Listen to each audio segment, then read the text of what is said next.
Welcome to Trans Radicalism, Anti-Fascism, and the Three-Way Fight. Today we will be discussing some questions around fighting for trans liberation and how do we simply fight against gender fascism, the gender fascist project of trans extermination without propping up rainbow capitalism or just simply a more exclusive empire. Today we have Christian and Rowan from the blog Three-Way Fight, which is a blog that promotes revolutionary anti-fascist analysis, strategy, and activism. And then we also have Mix from GDC, who's also been working with anti-transphobic action in Hamtramck, and me, who has also been doing those things and will be here to butt in every once in a while. Christian, do you want to go ahead and talk a little bit more about Three-Way Fight, some of the history behind the project, the scope, and some of the more recent strategies that you guys have employed? Sure, great. First off, hi everyone, and welcome and thanks. Thanks to GDC for inviting us to participate. Thanks Dizzy for facilitating, and thanks to you all for coming and being part of the convo. We're going to try to be concise and down to earth, but there also may be a lot in this conversation that gets brought up that maybe we can't address totally sufficiently, but we're going to try. So first off, and I think most everyone here feels this, knows this, but we have been, and will be in an urgent situation, and at times serious struggles. In some places, it's been out and out war and insurgency on the streets. We found ourselves fighting police, fighting right-wingers and fascists. People have been hurt, locked up, killed. In the last few years, we've been witness to, and sometimes we've been active participants in these rising social movements. The great George Floyd uprising, building off of specifically the ongoing struggles against police murders and repression of Black people, as well as the general repression against working class and poor people. The uprising was quite dramatic and inspiring, and that is surely an understatement. In the beginning and in the face of kind of mass determined resistance, the state sometimes seemed pretty fragmented, paralyzed at times. It seemed on the defensive, losing a lot of its legitimacy across kind of the social stratum of society. Yet as time went on, it was able to demonstrate quite an astounding amount of flexibility and both politically, strategically, and a lot of this came from a web of nonprofits, NGOs, and promised reforms, which all of which were to restabilize and reassert the system and its legitimacy to the detriment of social struggle. Meanwhile, far-right politicians are pushing through attacks on people from outlawing abortion access to anti-trans legislation. This coupled with real and sometimes murderous violence at the street levels. So we got to think hard about what we're up against. We got to sharpen up our ideas and our approaches to organizing and action. And as difficult as it is, what's required of our side is addressing full on these complexities, nuances, and challenges. So without overstating our role, Three-Way Fight, or the importance, all of that is what motivates this project called Three-Way Fight. And we're just one small part of this movement, and we try to make what we do usable, accessible. We're a resource and we're a tool. So what is Three-Way Fight? What the heck does that term mean? So we'll get into that. And for this presentation, I want to kind of outline how we're going to break this down. First off, it's going to be what is Three-Way Fight. Second, we're going to discuss specifically with Rowan, trans liberation against fascism and capitalism, based on her recent interview with Three-Way Fight.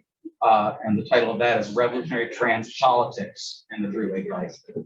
And then third, with comrades from the GDC Mix, as well as others participating, we're going to talk about how queer and trans defense and organizing locally is playing out, specifically in the municipality of Hamtramck, which is a Metro Detroit city that in recent years has been the target of repeated provocations and attacks by both the mainstream conservative movements, as well as by street-based fascists and Nazis because of its growing immigrant, Arab, Bangladeshi, and Muslim communities. So that made Hamtramck a big target by the right. Hamtramck also has a very diverse, queer positive, and liberal left communities. And there's been a lot of active attempts over the years to make connections between these populations in solidarity and defense against the attacks by the right. So we're just talking about part of the local struggles are around Hamtramck, which is a municipality in Metro Detroit. And it's also been the target of a lot of right-wing attack, both from the official conservative movement as well as street-based fascists. I personally have gone through Hamtramck and ripped down Patriot Front stickers off of stuff. They've graffiti, they've done recent, maybe a couple months ago, they had banner drops. But also the Republican Party has targeted Hamtramck, and it's supported targeted Hamtramck for a long time because of its growing immigrant, Muslim, Arab, and Bangladeshi communities. Recently, however, the new city council of Hamtramck has started pushing through some anti-LGBTQ policies. First, it was they didn't want to fly the pride flag at government buildings, but that's actually covered for a much broader policy. And then the president of the city council has actually been making common cause with the far right political forces against queer and trans communities in Hamtramck. There was a recent pro-LGBTQ plus rally held in Hamtramck, and that was important. But it was also attended by major Democratic Party officials, and they came out and spoke in support of the LGBT communities and against Hamtramck City Council and its policies. So, outlining this, there's a lot of complexities here. There's a lot of complex dynamics, and for us, this is an essential matter of trying to get at what solidarity with communities under attack looks like, while also maintaining and building our own independent, radical, liberatory, and specifically LGBTQ plus politics and movements. So those are the three that we're going to try to do in this conversation here. So first off, getting to what's Three-Way Fight. It's a website. It's a publishing forum that was started 20 years ago, and at the time was one of the very few online mediums based on and specifically oriented to the militant and autonomous anti-fascist movements. Importantly, the term three-way fight is shorthand for revolutionary, anti-system, anti-state, and liberatory politics that sees itself in contrast to and against an array of competing political forces, the far right, the fascists, other radical reactionary movements, as well as the state and its various proxies, often and of importance, liberal anti-fascism, that in defense of the system loyal as we would call it, promotes a certain type of anti-fascism that would contain, subordinate, and liquidate revolutionary anti-fascist movements. So three-way fight is premised on a revolutionary outlook, not reduced to a narrow anti-fascism, but maintains that anti-fascism must be an essential component to revolutionary struggle. Initially, the project grew out of militant anti-fascist movements, specifically anti-racist action. And this was around the time of the anti-globalization movements of the late 1990s and early 2000s, when there was a growing convergence of anti-capitalist, anarchist, and anti-fascist politics within the larger anti-globalization movements. We started off as a small tendency within these broader movements to think about our activities, spark some discussion and debate, and put analysis into practice. Putting analysis into practice is a big thing. It's not just an intellectual project. It's about how do we organize and how do we struggle and how do we be part of broader struggles. Part of this proto three-way fight politics at the time was also identify and struggle against the rising right-wing populist and even fascist currents that were seeking to insert themselves into the anti-globalization movement and cohere their own opposition to neoliberalism and capitalist modernity as a whole. So while generally center-left, the amorphousness of anti-globalization politics created a terrain in which all sorts of visions could function. And think about how today, when we critique globalization from a left anti-capitalist perspective, an anti-system position, the far right and fascists speak of globalism. So our critique is of globalization. Theirs is globalism. So a lot of people, what's the difference? Well, we would say there's an unbridgeable gulf there, but we got to try to understand, and discern what the differences are between our various critiques. And at that time, concerning anti-fascism, a lot of people on the left saw anti-fascism as a distraction. They thought that we were chasing fringe political movements, dangerous movements, yes, but that they weren't the main enemy. Our response was the fascist movements at that time did represent the seeds of something bigger, that they had the potential to grow. Now, we're talking like 2000, 2001, so a long time ago, but a lot of times people really dismissed, if not actually worked against the anti-fascist movements at the time. That's not the case now, and that's a positive development, but it hasn't always been this way. So we were saying we needed to have a comprehensive politics and program to take on the system, as well as those on the right that were attempting to establish themselves in this political mix. So as anti-fascists and anti-capitalists, we saw this as a political and physical struggle on several fronts. So what are the principles of three-way fight? What forms our general outlook? It's about promoting revolutionary anti-fascist analysis, strategy, and activism. Unlike liberal anti-fascists, we believe that defending democracy is an illusion, as long as that democracy is premised on a socio-economic order that exploits and oppresses human beings. Global capitalism and its related structures of patriarchy, heterosexism, binary gender stratification, racial and national oppression, these all represent the main source of violence and human suffering in our world. And so far-right supremacism and terrorism grow out of this system and cannot be eradicated as long as this system remains in place. At the same time, unlike many on the revolutionary left, we believe that fascists and other far-rightists aren't simply tools of the ruling classes, and this gets into kind of some of the differences we have with other variants of left anti-fascism. We feel that the right can establish itself as its own autonomous political force that clashes with the established order in real ways, or even seeks to overthrow global capitalism and replace it with its own radically different oppressive system. So we believe the greatest threat to fascism in this period is its ability to exploit popular grievances and its potential to rally mass support away from any liberatory anti-capitalist vision. So our movements need to confront both the established capitalist order as well as an insurgent or even revolutionary right, while recognizing that these opponents are also in conflict with each other. Thus the phrase three-way fight, or them and us, the state, the fascists, and us. Our project confronts the complexities and dynamics between these three poles. We point out, for example, that repression isn't necessarily fascist. Anti-fascism or system anti-fascism itself can be the tool of ruling class repression. And this goes back to our critique and objection of liberal anti-fascism. Another area of priority is that we warn against far-right efforts to build alliances with leftists, as well as fascistic tendencies within the left. And this is, for instance, leftists promoting conspiracy theories rooted in anti-Jewish scapegoating, or even the support of various movements, dictatorships around the world that actively brutalize, murder, and prison resistance and movements of freedom in those countries. So what is Three-Way Fight now? Still primarily a website and media project. And we seek to publish new analysis and reporting on and from our own movements.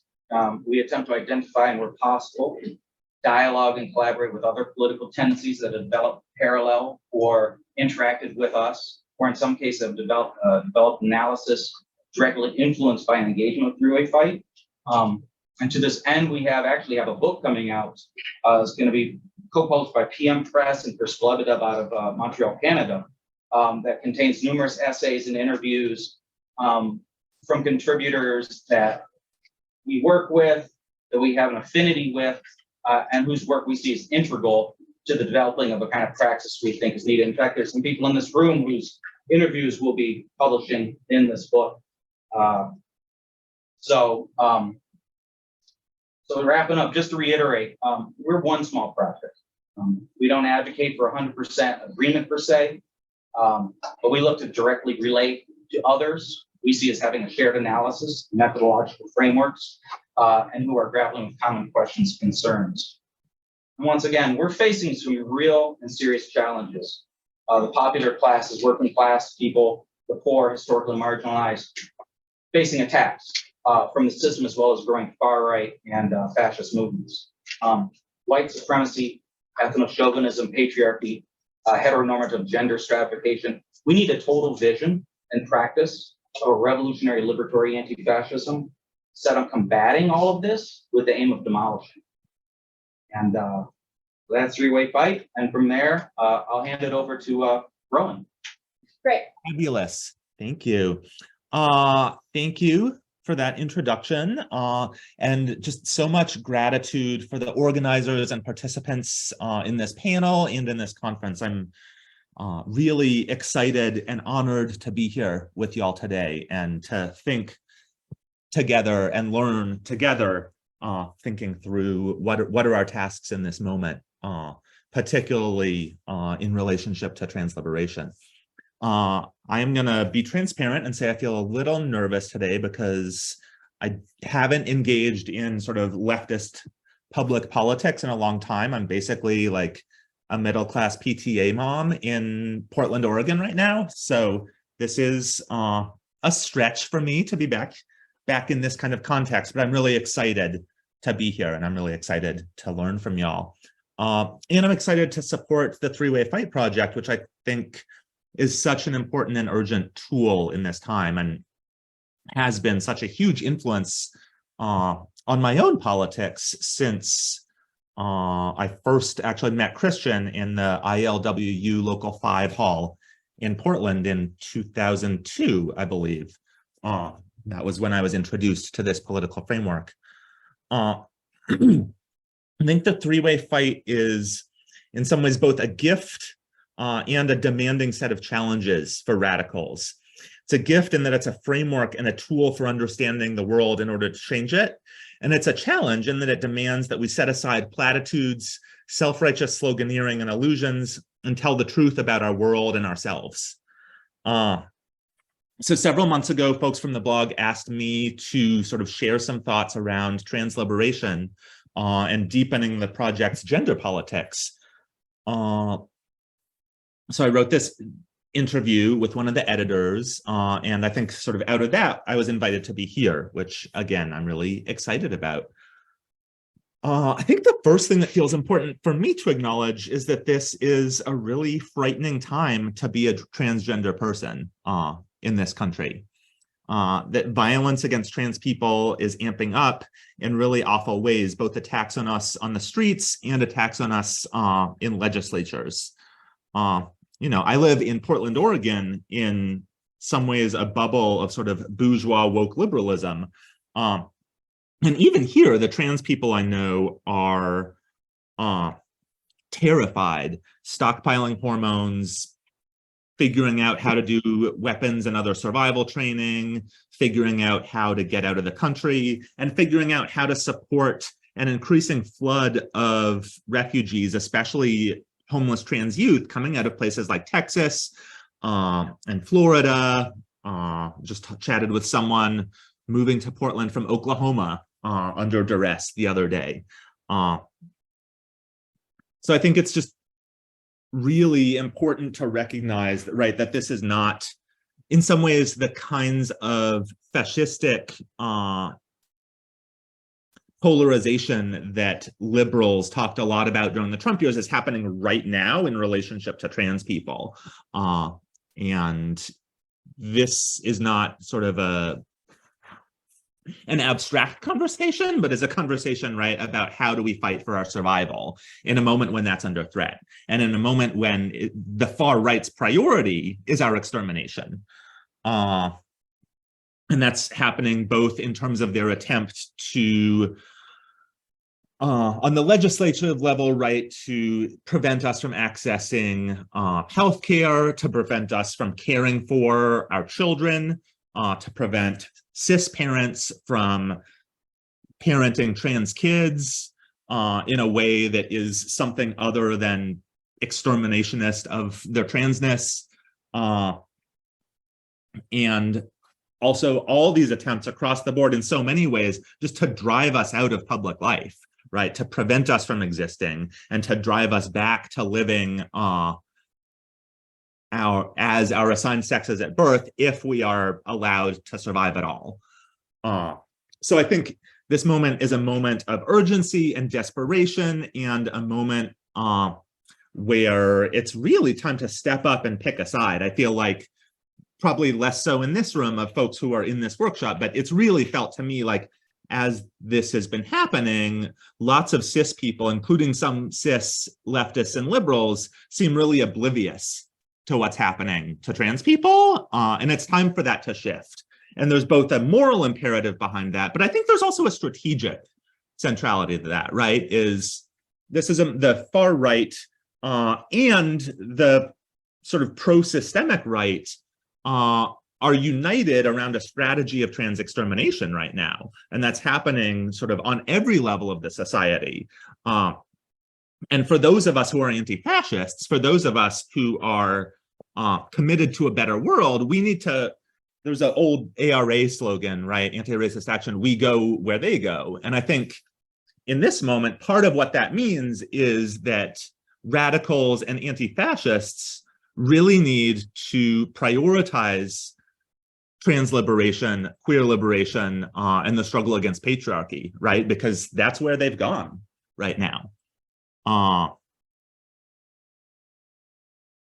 think it's also important to figure out how do we engage in that struggle in a way that both understands the urgency, but also is clear-headed, right? And not, we need to develop clear, concrete analysis of how we struggle and not just be swept away in the terror of the moment, although to take seriously the dangers we face. And I think part of that is recognizing that while the far right is united around transphobia, the left is divided around it. And oftentimes there is a lack of clarity about the importance of this and how to understand trans life and trans liberation, right? And I think that while it's absolutely true, and we should talk about the way that there are increasingly narrow and pro-capitalist versions of anti-racism, feminism, and queer politics, that in this moment, to understand that as the primary obstacle, I think there's a kind of sort of class first, often, but not exclusively Marxist politics that sort of understands the struggles of trans people, struggles for Black and Indigenous liberation, feminism, right, as distractions, as sort of culture war bullshit. And that in some ways is a reaction to the ways in which the system has incorporated certain kinds of struggles, but to stand aside in the face of these fascist attacks on trans people, just as to stand aside during the Black liberation struggle of the George Floyd rebellion, right? Actually, that's not universalism, right? That's not a commitment to working class politics, right? It's a commitment to sort of a narrow caricature of the old workers' movement. And we need to do better than that. So we need to reject that sort of narrow class first, class only politics, which doesn't actually understand the nature of the working class as being largely folks of color, right? Full of trans people, sex workers, queers. And then also understanding that pro-trans liberalism, if maybe not the main danger, is a danger and is something that needs to be confronted, right? And that our vision is not a world with more trans CEOs, more trans politicians, and corporate board meetings and city councils rounding up homeless people having pronoun go-arounds at the beginning, right? That vision of sort of understanding trans and queer people as sort of distinct and then sort of inborn minority of folks who are to be incorporated into this system, assimilated into it, is not what we need. And that being able to participate fully in this white supremacist, ecocidal dystopia is not liberation. And I think one of the questions is, how do we figure out holding that with nuance, right? Because it's not enough. It's not useful to watch trans people struggling for survival and to have our contribution to that being sort of the most radical critique of its limitations, right? How do we participate in struggle in a way that supports that movement in growing, in fighting for liberation, and for keeping people safe and alive, while at the same time pushing it in a direction that has a horizon beyond participation in capitalism and participation in white supremacy. So how do we do that with nuance? How do we build alliances in a way that prioritizes our own independence and clarity? And I think that means that we develop and understand that we don't apologize for who we are, right? That this is not a debate. And I think so often trans politics is framed as a debate. And the question is not what is really a woman and who and whether I or anybody else gets to be in that category. This is a material struggle for power and survival. And winning people over sometimes is a tactical necessity, but this is not an abstract debate. It's not about categories or understandings of gender. It's about survival. It's about access to public space. It's about our ability to love and care for our children. And I think things become much clearer to me when I understand this in the framework of material struggle rather than discussion and discourse. And that trans people don't need to explain ourselves, don't need to justify our existence, right? We need to be free, and we need allies in doing that.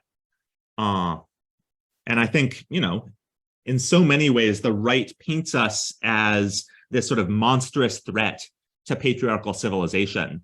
And unlike sort of LGBT liberalism, I don't think we need to prove that we are not that. I think that's something we can aspire to, right? Aspire to be the monsters that will help participate in the destruction of this patriarchal civilization.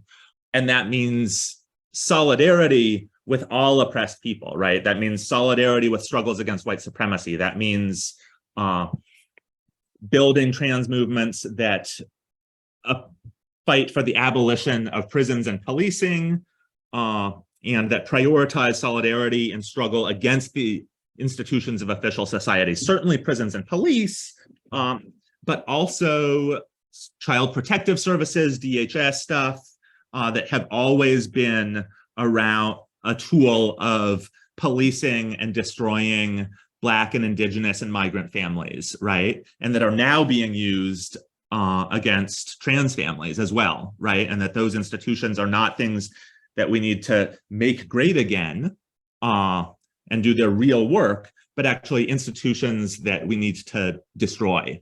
And that instead of trying to sort of create inclusive institutions of official society that allow us to use gender-neutral bathrooms and have pronoun go-arounds, we need a politics that prioritizes trans sex workers, trans prisoners, trans folks of color, trans workers, and to use that as a basis for solidarity among all oppressed people, right? And in terms of concrete struggle, I think that includes prioritization of direct action, of developing radical analysis, and figuring out how to develop our own radical, anti-capitalist, trans-liberatory political projects in the context of broader anti-exterminationist alliances with people who don't always have identical politics to us, but are united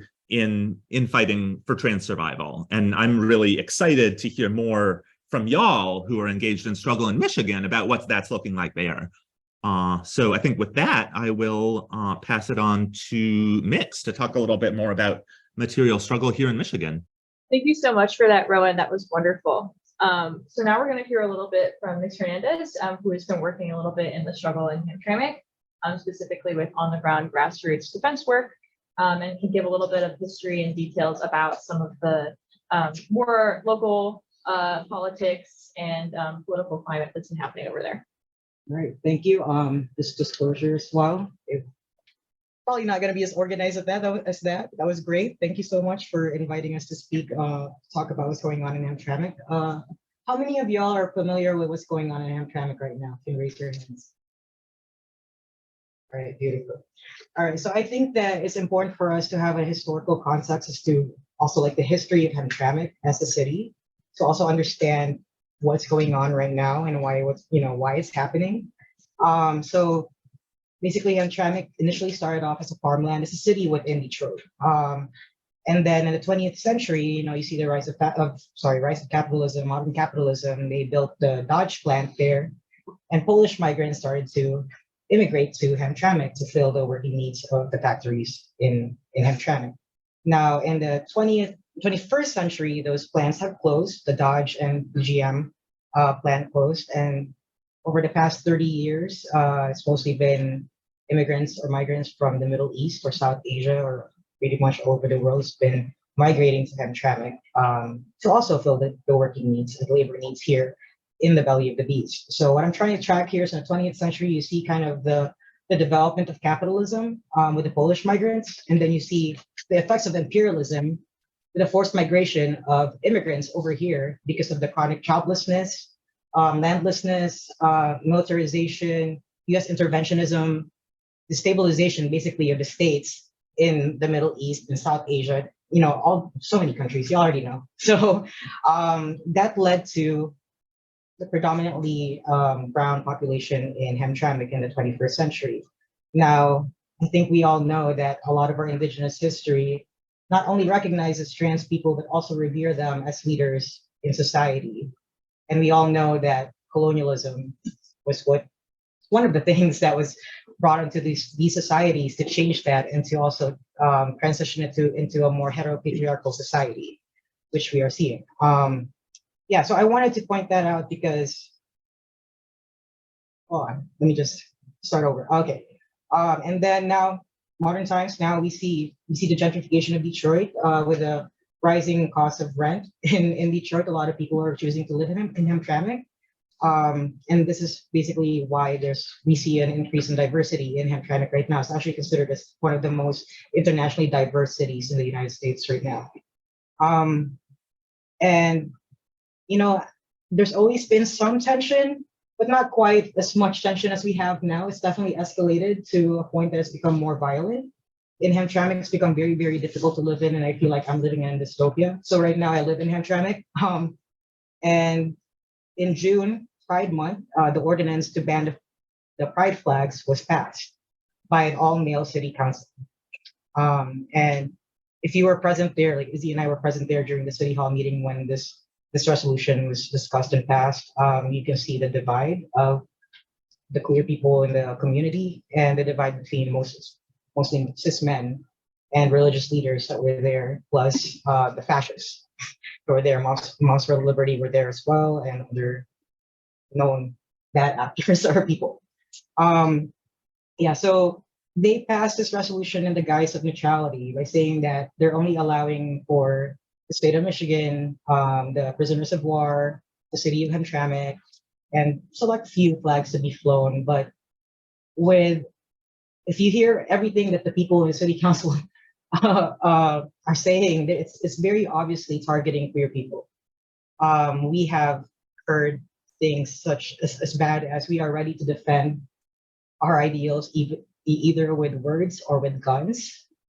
We have received various death threats since the passing of this ordinance, and it's become increasingly difficult to just survive in Hamtramck. In fact, just 3 days ago, someone reported that in Hamtramck, there are children that are basically being used by their parents to propagate this rhetoric or this narrative. I can say on my personal experience, unfortunately, multiple times living there, I've been asked to show my ID to prove what my sex was and what my gender was, even though it was a public event in a public park. I've been harassed and basically assaulted in the middle of the streets of Hamtramck whenever I'm walking alone. And this is not a rarity in Hamtramck now. Unfortunately, we are in survival mode as queer people of Hamtramck, and we need to unite and really strengthen our movement so we can fight this fight effectively, strategically as well. So now that I'm sharing my personal experiences, we see that the rise of fascism is using religious chauvinism to divide and basically conquer the oppressed and exploited peoples. Like, if you really look at the bigger picture, we have much more in common with the community in Hamtramck, with the immigrant community in Hamtramck, than we have differences. They are also being used as pawns to this stupid system that we're living in right now. How can we be careful to identify the common enemy and identify that our contradictions, that our interests are not antagonistic with one another?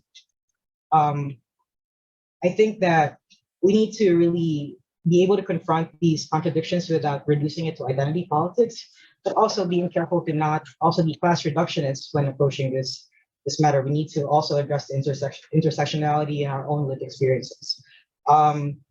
I do see there's a lot of heightened hostility between the two populations right now, and I think that because of the desperation, it blurs the lines as to who are our actual enemies here, and then we end up. I'm seeing a lot of people ending up saying or doing things that also dehumanize another group of oppressed and exploited peoples. And we need to be really careful. And I mean, it sounds corny, but we need to be really careful in not dehumanizing the people who are also being dehumanized by this system, whose bodies were commodified to be here for labor as well. So how can we do that? How do we unite and identify this enemy living in the belly of the beast? How can we equip ourselves to be able to strengthen our movement and fight back? And then also, how do we address the factionalism, the fragmentation of the leftist movement because of this disagreement between just the existence of trans people? Like, really, it's not a debate. We exist, whether you like it or not, we exist, right? And we have a right to exist. And I'd like to acknowledge, I think one of the conversations that's also going on is because I'm not sure if you're from, it's basically dogmatism in the left, misinterpreting what materialism actually is, and using materialism and defining it as just material, your body, when that's not what it was about. Dialectical materialism is about society being dynamic, but society constantly changing. And how are we going to address that?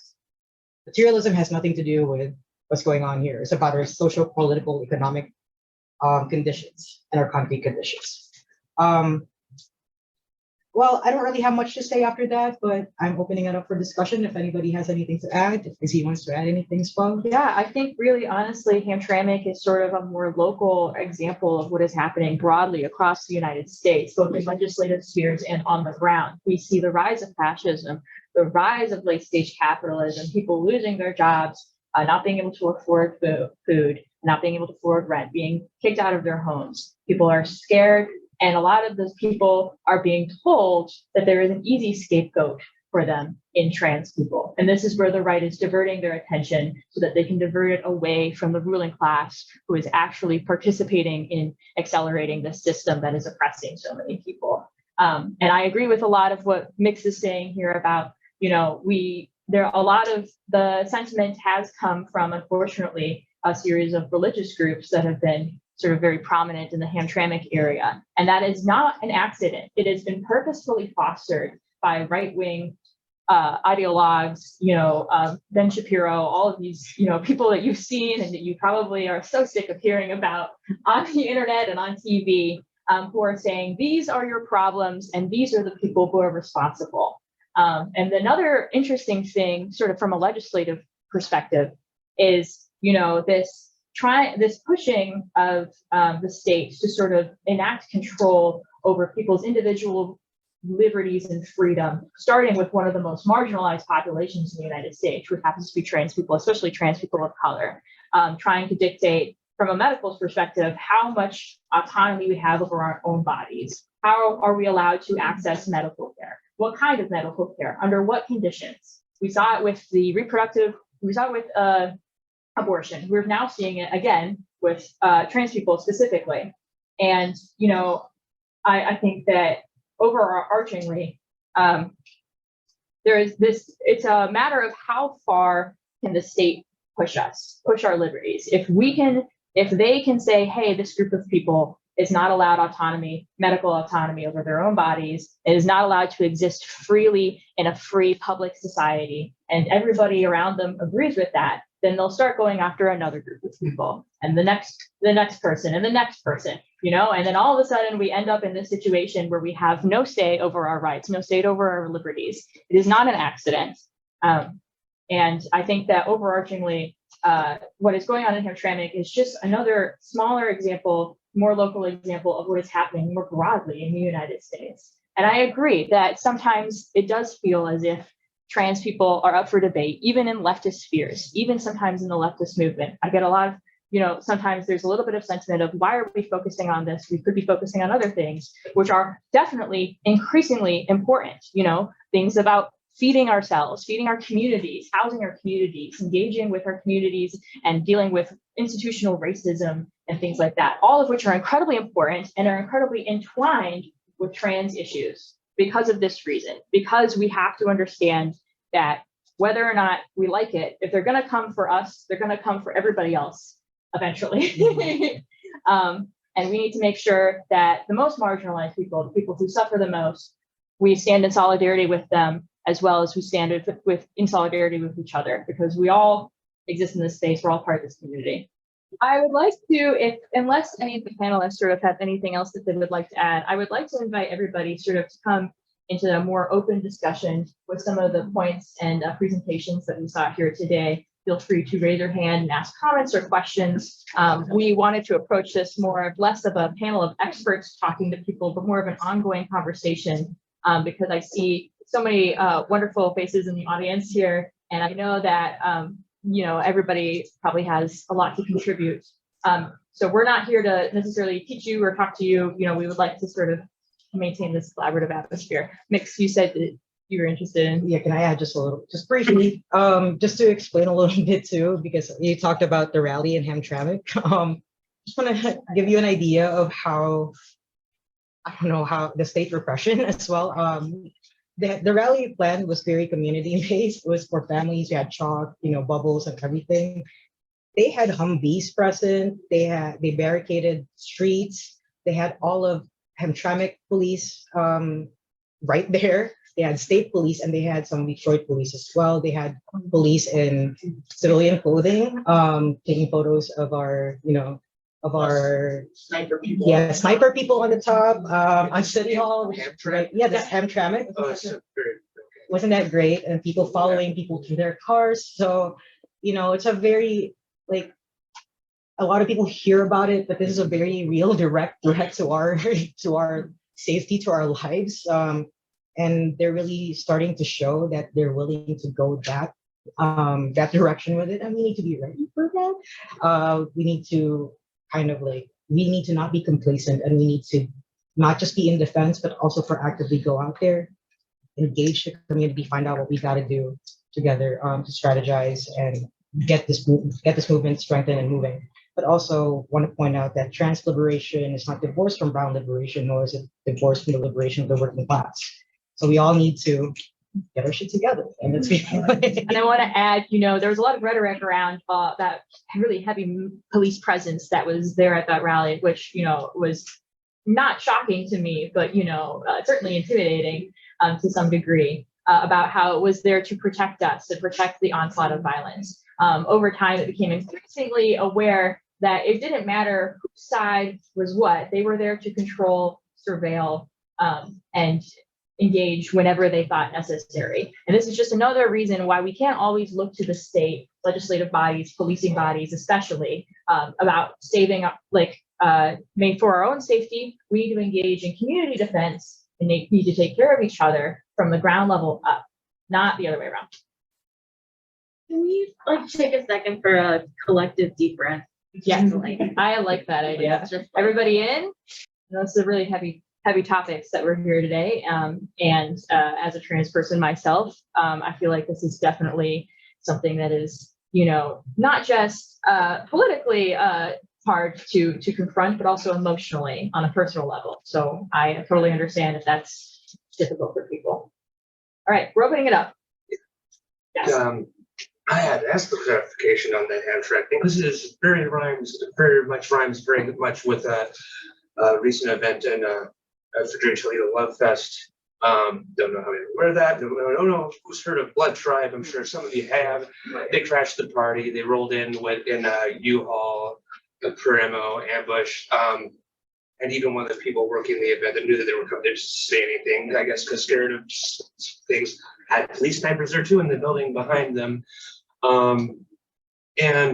Yeah, friends of mine were like pretty much scrambling because we were taken off guard by it happening. And we are under the assumption that they will show up to the Pride event in August. We don't know that for certain, but we're just going to go along with that assumption. One year enough people showed up in counter protests and they just canceled. Kind of hoping that's the same thing this year, but they may have taken that year into account. So I don't know. I'm just like, I officially came out in like mid-April. So I'm just like a lot of different stuff is like a lot of new stuff to going on with like a massively transphobic family that can hold me back for freaking forever. And I don't know. I'm a fucking map. It's only the Tuesday before last Tuesdays when I came out. So I had my therapist office to not go. But I'm a little bit. It is that I need the way that this stuff. I don't know. No, I feel you. The level of vitriol that is, especially towards trans people from all sections of the political spectrum can be really intense to deal with. And from, not just people in power, but also family members and community members as well. And I totally, we had reports of several counter protesters who were planning a movement on Facebook and Instagram to show up to this rally, which is one of the main reasons we took defense so seriously during that day. Luckily, they decided to back out, which nobody really knows exactly why, but I am so eternally thankful that they did. But yeah, there was a lot of, online comments, a lot of people saying that they were going to bring guns, that they were going to defend their children and their ideals, any means necessary, whether with pen or gun, I think was the correct, with the phrasing. Yeah. And it's not surprising, but it is certainly to every degree incredibly terrifying to deal with on a daily basis. Yes. Yeah, of course. Okay, in what ways do we help Black trans women or sex workers to be safe? And then on a lighter note, how do we continue to find joy in being trans, queer, or gay? Because I know it does exist. I think we all know. Those are really great questions. Those are big questions. Those Those are big I questions. just need to solve the world. I'm gonna do that in Solidarity Hall at 169 North Washington Street in Ypsilanti, but I guess, we are now like seeing more people coming together to learn how to protect each other, to come in defense of each other. And especially, especially with Black trans women being the most marginalized of all, I think we still have to really figure out how we should do that, how we should carry it. And I think it should come from the Black community as well. How should we do that, properly? I'm not sure if the answer is correct at all or not, but I wanted to answer the second question as to how do we celebrate ourselves. Because I'm kind of doing it out of spite now. You know what I mean? You know what I mean? Like, you don't want me to live, you don't want me to be happy. I'm gonna be happy. I'm gonna be, because that's what they want. That's what they want to take away from us, and we have to reclaim that. We have to reclaim our power and not let them take that away from us, no matter how scared we are. And I think that it's really sad that we can't. We don't even feel safe to celebrate ourselves, but I feel like there are certain things that we can take individually as people to continue celebrating ourselves, but also as a community to make sure that we feel safe in celebrating ourselves when we find that community or that collective, where we feel safe and loved, not just accepted, but loved and embraced, But I feel like that's our responsibility now, all of us, to figure out how are we going to build a new society, the one that we deserve to have. That's pretty much. Does Rowan, you have anything you want to add, or you? Not especially. I'm really sort of grateful and appreciating what everyone is sharing. And yeah, next what you just said about sort of community and care and joy definitely resonates a lot for me.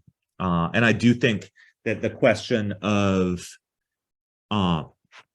prioritizing not only the survival, but the liberation of Black trans women feels really essential, and that is a core central question for how we engage in struggle, right?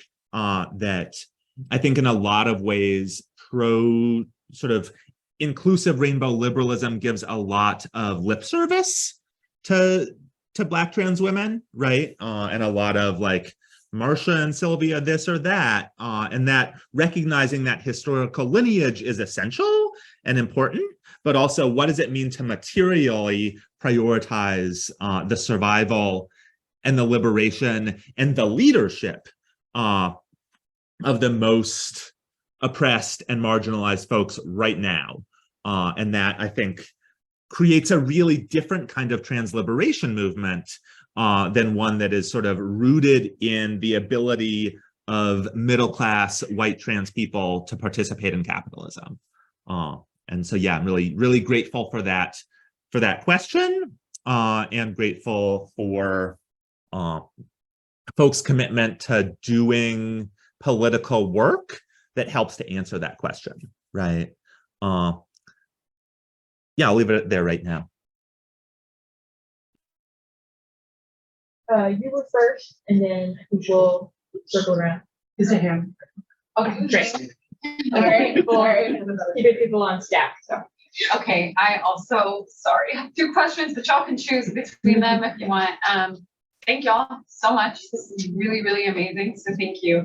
I'm wondering about two things. I know Moms for Liberty was mentioned. We're talking about bodily autonomy. I'm thinking so much about the right-wing takeover in schools specifically, and what y'all have seen, whether that's playing out on the local level, or I know, Rowan, you mentioned being a PTA mom too. So if you have like experience particularly with that and that sort of youth autonomy, like how might y'all be interacting with trans youth, with queer youth?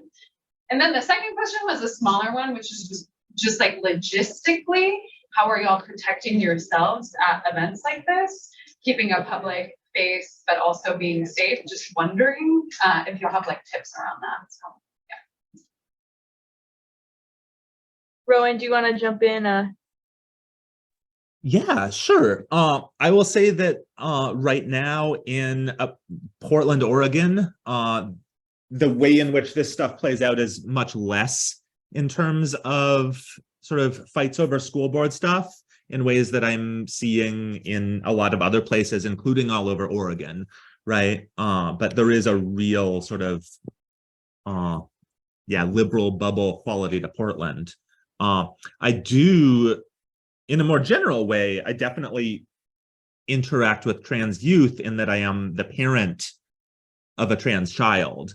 That has really sort of shaped my thinking and around this stuff a lot. I'm really grateful to her for her courage and clarity about who she is and the way she inspires that in me. And I guess one of the things that comes up for me, less about sort of school politics, which feels sort of less urgent in my particular context, but I do think it's worth really pushing back on the way what you're raising about the way in which this is so much framed about protecting children, right? And that's their whole rhetoric. And I think as the trans feminine mother of a trans child, that feels particularly terrifying, right?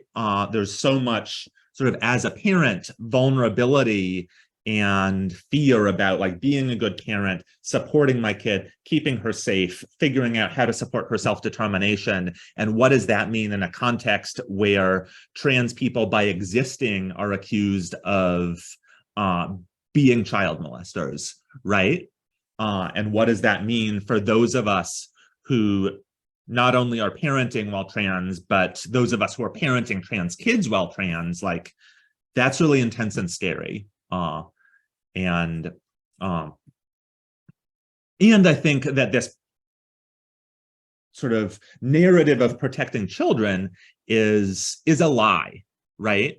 This is about attacks on children. This is about attacks on young people's self-determination, their sense of selves, the way in which they are building community and care with each other, independent from the patriarchal, heteronormative, and cis narratives that grown-ups want to put on them, right?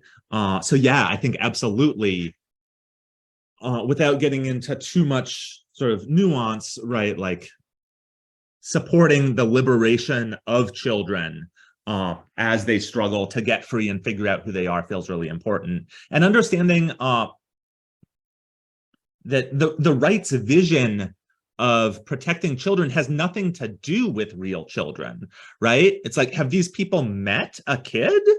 Like, they are so wild and so anarchic and so messy, and like that's a vision of the kind of future I want to see, and it is absolutely in opposition to gender fascism and patriarchy, right? So those of us who are trans, who are anarchists, we are the ones who are about helping kids grow up and get free. And these people are about, turning kids into cogs in a heteropatriarchal dystopia, right? And it's worth being clear that their whole narrative is a lie. And yeah, I guess as a parent, this feels particularly real to me, because they're both trying to exterminate my kid in the name of protecting her. And like, no, absolutely not.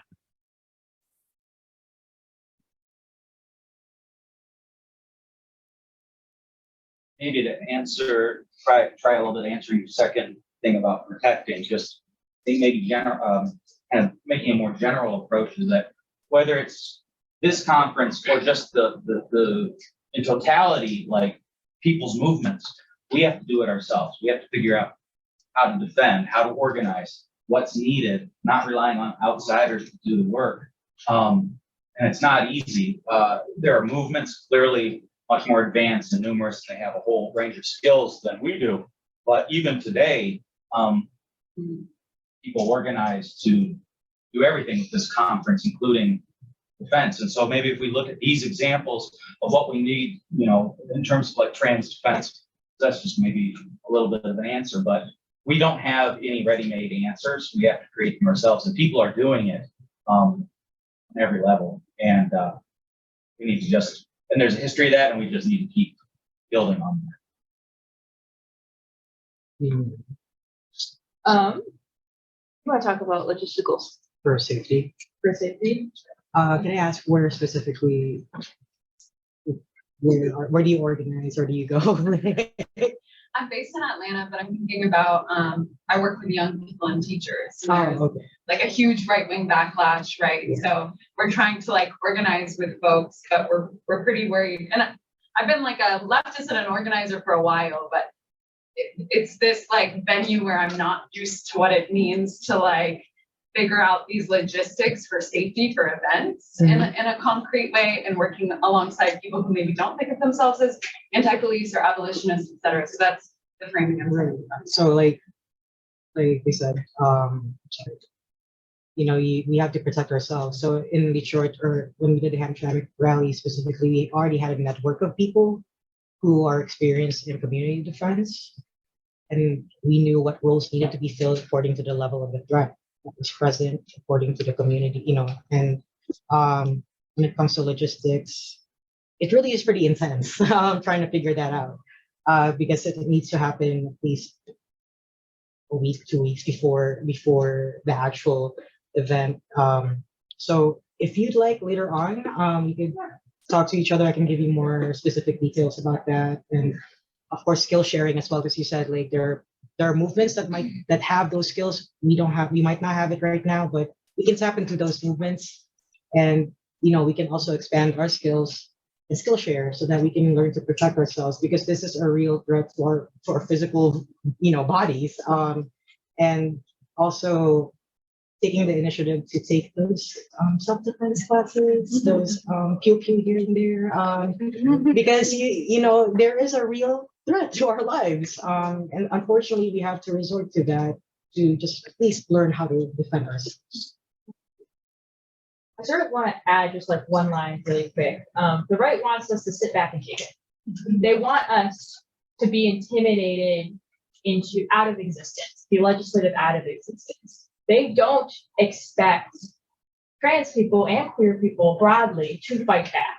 That's not what their image of us as a scapegoat, as an enemy, you know, has in mind. So we actually do have an advantage there, you know, because we are underestimated, because they don't expect us to be this organized, because they don't expect us to have these broad networks of communities and friends and people that we love and family members, that we can sort of work together as, you know, join together in like a phalanx to defend ourselves. And that is really, I think, one of the wonderful things about being queer is the fact that we are so hardwired to create these communities out of survival, out of necessity, over decades of oppression. That is what we keep coming back to. That is one of the beautiful things that is so critical to not just our existence, but our survival. And I think tapping into that as much as possible, especially in defense, sort of understanding, like even just small things like, hey, we were at an event together at a bar. Do you want me to walk you back to your car? Do you want a friend to go with you to this doctor appointment? I know that you're uncomfortable in this particular space. I can be there with you. And there's this general understanding, this solidarity that I think comes with being queer, where that is just understood. I have your back because you will have mine, because we are in this fight together. I think we're going to move on to a couple more questions, because I want to make sure that people who raise their hands are getting some chances to talk. You have been raising your hand for a while in the front row. Do you want to go ahead and? Yeah, sure. So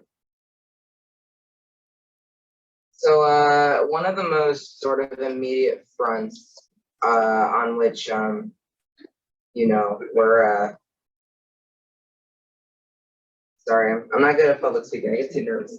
But you know, we have these fascists showing up to queer events. You know, your drag events typically. You know, and they seek to disrupt and get those events like either canceled in advance or to derail them to the point where they can't go on, or to just generally make people feel extremely unsafe. And I'm an organizer out of Ohio.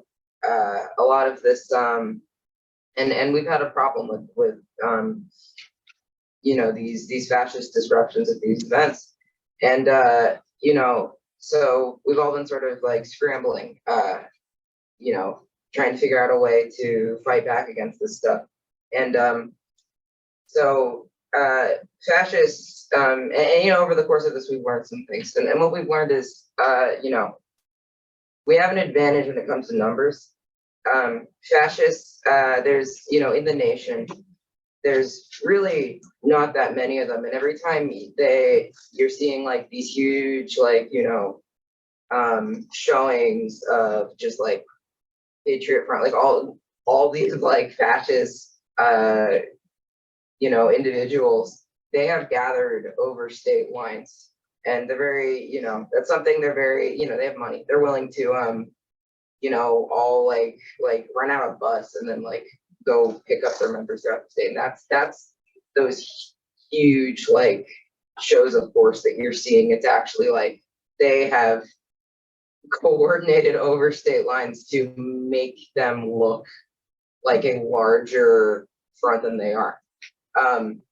And another thing is they will not show up to a fight that they think they're going to lose. I organize out of Columbus, the state capital. They, except for one occasion, which it was exceptional in a number of ways, they won't show up to disrupt events that happen in the capital. They show up to disrupt events in rural areas and in suburban areas. And there's the typical sort of approach that was taken towards these events is somebody would hear there's going to be a disruption of this event, and then they gather everyone who they could think of. A signal chat would come up, and everyone would scramble and try to pull together as many people as possible, and they go out to that one event. And then after that event, all that chat would be nuked and all those connections would be lost. And what was some organizations cropped up because we realized like we're putting ourselves at a disadvantage here because we're having to rebuild every time there's a disruption. We're on the defensive every time. We're in the same desperate position every time. So we're building some networks now. I'm trying to put together something called the it's not up yet. It was something like the like Anti-Fascist Solidarity Network of Ohio, and the central idea here is to have an alert system that goes out throughout like the entire state. It alerts organizers from different corners of the state, and then another maybe this happens in Telegram or something. There's like an alert channel, and there's a channel where everyone can sort of connect with each other. And the central idea here is to maintain connections and allow like the movement to develop in these different like hyper like localized areas, so that you don't have like what was happening in Ohio is you had the entire left essentially in the middle in the capital, and you had to import that group of people everywhere. And then if it's 4 hours away, you're gonna have those people. I don't know, that's like that's something that's probably going to come up within the next few years.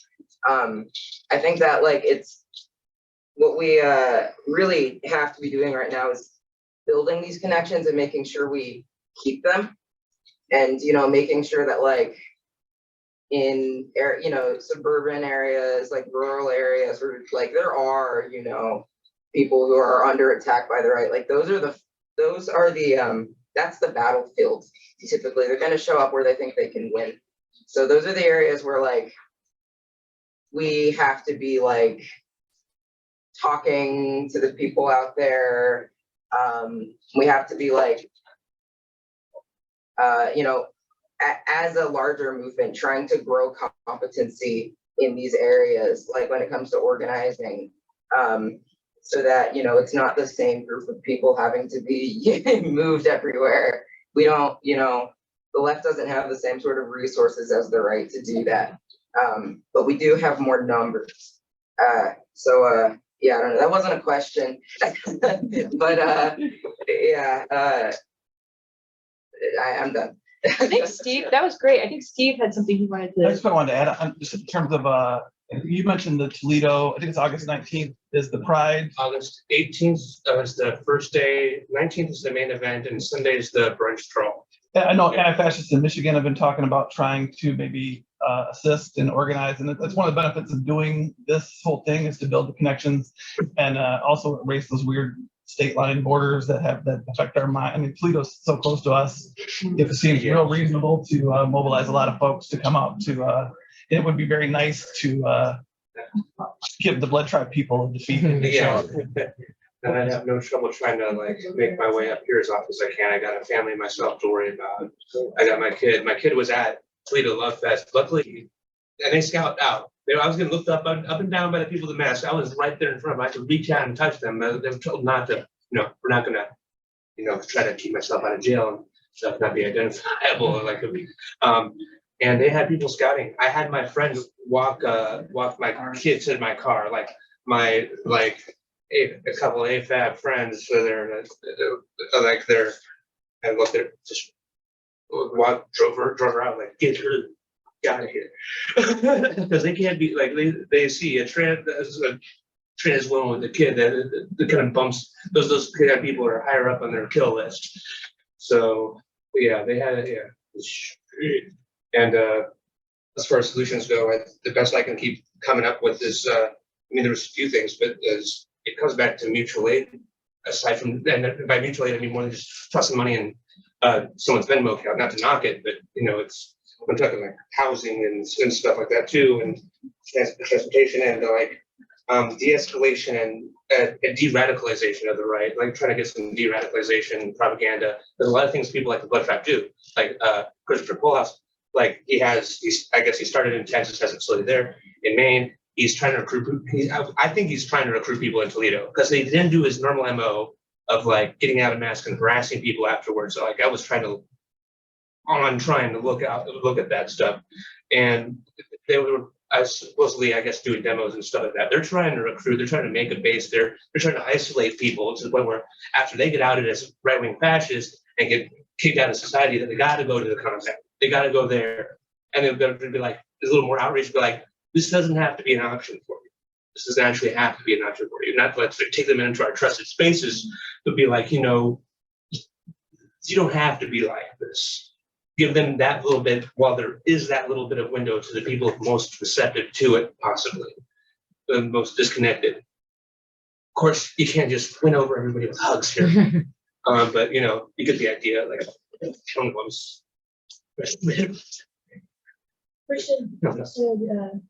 Just a couple quick comments real quick. Love the idea of kind of the anti-fascist statewide network. We need those. We also need be thinking big too. Like it's beyond just like little groups of fascists. We're thinking like hundreds of thousands, if not millions of people in this country, if not globally, are embracing exterminationist politic and vision. And whether they're actively involved in it, they're supporting larger political movements that actually have tie-ins to the state power. So for us, as smaller, independent, autonomous, and revolutionary movements, what do we do? What kind of links do we need? What kind of forms of solidarity do we need to conceive of and act upon? And so we have so many fronts to be struggling on, and it's not easy. And we definitely didn't answer a lot of these questions in this, but I love that. That's a great plan.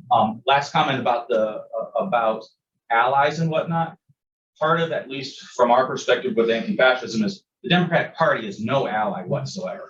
I mean, there are people in it who are good people, family, friends, but they exist to contain and liquidate us. Like they don't want us acting. They don't want us acting outside of the bounds that they create either. So it's easy to focus on the right. It's harder to focus on the Democratic Party and the left and the liberals, to be honest, because sadly they're not on our sides either. They're not on sides either. Yeah. I'm going to try to keep things moving along just because we're running a little bit low on time. We might go maybe 5 over. I'm gonna maybe try to get around to some people who haven't spoken yet. You had a question earlier? So I'm people talk about community, like sometimes it creates these like very artificial barriers in defining it, but can also sometimes like artificially group stuff together. Like you all have X label, but actually everyone with X label is kind of segregated within that. I'm just curious about that situation in Hamtramck, like the law of an Arab is like the Muslim community versus the queer community. And I'm wondering like how much the queer community there is like includes Muslims and ex-Muslims, or if the Muslims and ex-Muslims have their own, if it's more segregated between them, or they're like completely underground. Like what's the dynamics of you perceived of it? Yeah, actually, it was, to be quite honest, my criticism at the beginning was the lack of community engagement between the immigrant community and queer community. So I definitely would like that to happen more, for us to understand each other's struggles, because they are framing it as the Muslim community against queer people, and it's not really. It's just select people who are against us. And you know, that's still a conversation that needs to happen. A lot of political education needs to happen on that, and it needs to be very intentional, also very careful, because they were also used as scapegoats, and now we're being used as scapegoats. And ensuring that they understand that our position is not to antagonize the community, but to unite with them and to build a stronger community together. I mean, it's not going to look pretty, it's not going to be easy, but it's worth a try. Currently, yeah. I'm sorry, I was kind of, I didn't want to go back too much. I was trying to get a little feedback on the de-escalation, or not the de-escalation, de-radicalization aspect of that. I'm kind of curious the thoughts of whether or not how valid or useful that is. I don't want to over-prioritize it. I don't want to. Maybe we can have a separate conversation. Yes, I'm thinking about that. So kind of, yeah. I got Yeah, you. yeah. We'll talk. You're fine. Yeah, I'm not sure if that answered your question, but you know, we're still kind of in the earlier stage of this. Still trying to strategize. We are creating kind of a network that you were talking about. It's starting to happen where specifically Hamtramck based, where we're providing support and protection for one another. So if someone would shoot a message like, I'm alone walking in Hamtramck, I don't feel safe, you know, one of us would go there and accompany them. When we start realizing that people can't walk alone anymore without being assaulted or harassed. And this is the plans for this to be mostly Metro Detroit, you know, specific to the regions. And then that's going to be a general like chat with the main organizers. But yeah, I think that's a great idea as well, that maybe we can make it into like, how can we all support each other all around, make it into bigger. But sorry, I ramble, my bad, I'm sorry. No, it's all Red great. Bull. I agree. I think one of the right's main strategies, and you know, it has, you know, been a strategy in Hamtramck, is to pit marginalized communities against each other. And if we are conscious of that and fight that as much as possible, that is really the only way forward. I'm gonna do one more hand because we're a little bit over time. I saw somebody in the back. Yeah. So mine is sort of similar. To give some context to my question, earlier this year, when I'm from Memphis, and so the drag ban was happening, and there was the drag show at a museum, and it got canceled because Proud Boys came. They weren't able to get in because our organization was there, but it still got canceled, and the cops were there, and obviously, you know, like Proud Boys are cops, you know, so it's like, and then the organizers of the drag show held a protest, but invited the cops to protect them at the parade. And so recently this month, we were able to hold a meeting for the queer community. And it was the biggest one in decades. It was over 60 people, which is great for Memphis because we're still like a pretty small city. But instead of going like to a revolutionary route that we provide, like we have community training programs specifically for the most marginalized in Memphis. Instead of going that route, people started saying to run for office and to write legislation. And somebody in the group was actually running for mayor. And it's like, right? It's like, but it's like, it's hard because we're trying to give like avenues of like, you are strong alone. You don't need state to protect you, like they're trying to kill you. You know what I mean? And so my question is, how do we get people out of that state of working inside the state rather than outside. Rowan or Christian, do you want to sort of jump in on that? It's a big question. Yeah, I question it. I could just, that is the question. And it's just continuing to build our side and capacity. And we have to win people to our vision. We have to figure out what our vision is and all the components of it. And in the three-way fight, sadly, at least my perspective, we might be the weakest. I mean, you have the state.